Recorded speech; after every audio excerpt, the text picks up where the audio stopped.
Okay, and we have Mike.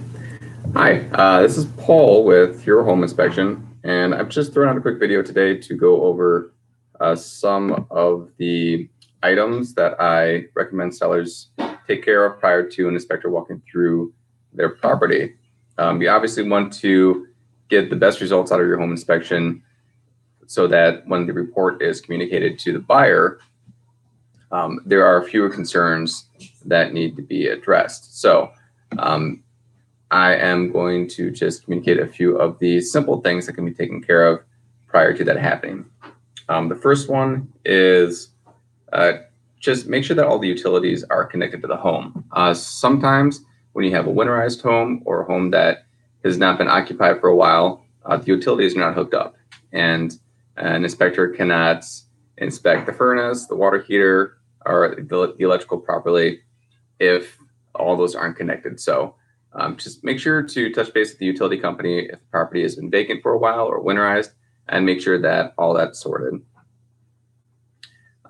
In some homes, there can be a lot of storage or just general debris in areas that should realistically be inspected.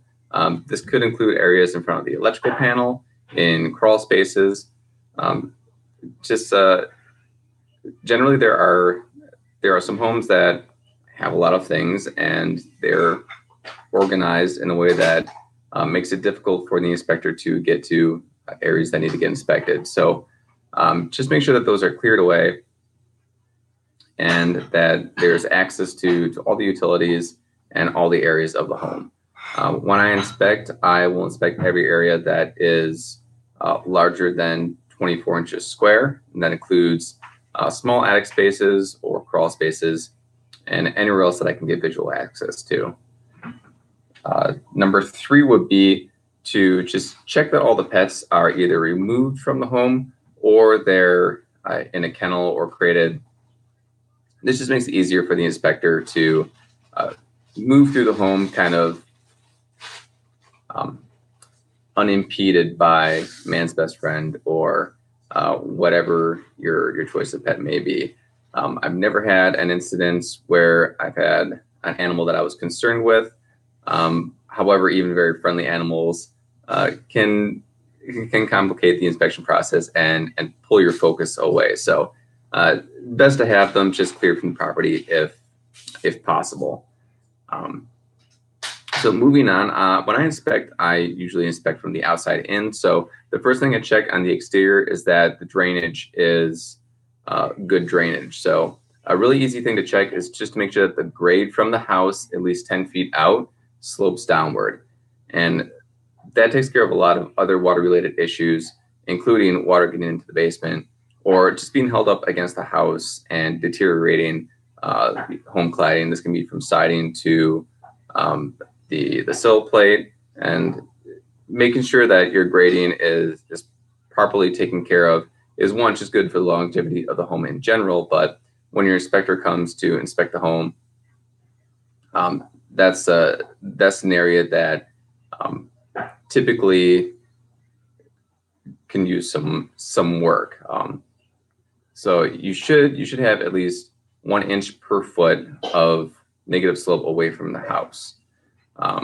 Another thing to check would just be that the downspouts, gutters, once again, that water management system from the roof to the ground, that those are clear and are functioning properly. Take care of your general maintenance things like loose shingles, popped nails on the roof, unsealed nails,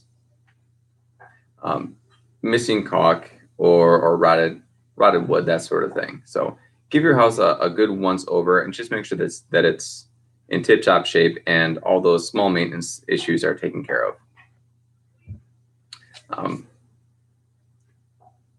So moving on, for access areas, it's always a good idea to check railings. Railings are a big thing that I call out quite commonly. They should be able to resist at least 200 pounds of load laterally on them. So this prevents any reasonably large person from falling through the railing, basically. So It's a good idea to give those a little push, make sure that they're good and solid.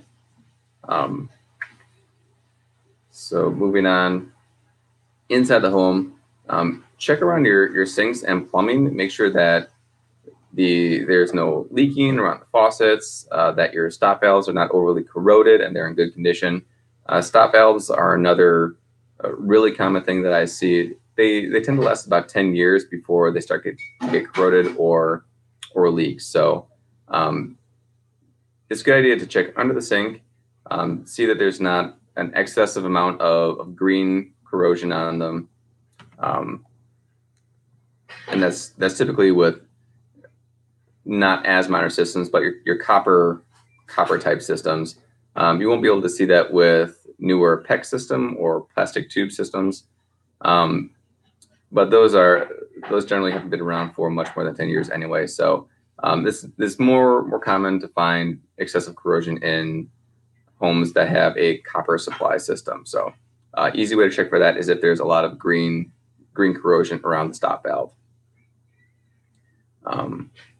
So moving on to foundation, it's always a good idea to check the foundation for any cracks that are larger than 1/4 of an inch. Generally with the foundation, you will see some cracking. A crack doesn't necessarily mean that there's a problem with the foundation. However, cracks larger than about 1/4 inch could indicate that it's an area for water to enter the home, or that there's something else going on. So that's another thing to check for. Not necessarily something that is an easy fix, but it's a good idea to get a foundation specialist down there and at least get an opinion prior to the inspection, if it's going to be something that's going to appear on the inspection report. And then keep going down to electrical. So one thing that you can do on the electrical is check all your GFCI receptacles. Those are all of your outlets with the little test and reset buttons on them. And it's a good idea to go ahead and test those. You'll generally find GFCI outlets in areas such as the kitchen, laundry room, or the basement, or other areas that are prone to moisture. And what those outlets are an important safety feature that prevents that water transmitting current to a person. So a GFCI outlet will monitor the amount of electricity flowing out of the outlet and back in. And if there's more electricity going out than in, then it will shut that off. So especially around areas where it's going to be wet, that's an important thing to have functioning properly. And if they're not present, that's an important thing to get installed. So I hope you found that useful. I just wanted to set this quick video just based on some questions I had recently. And typically I'll share this freely with everyone, but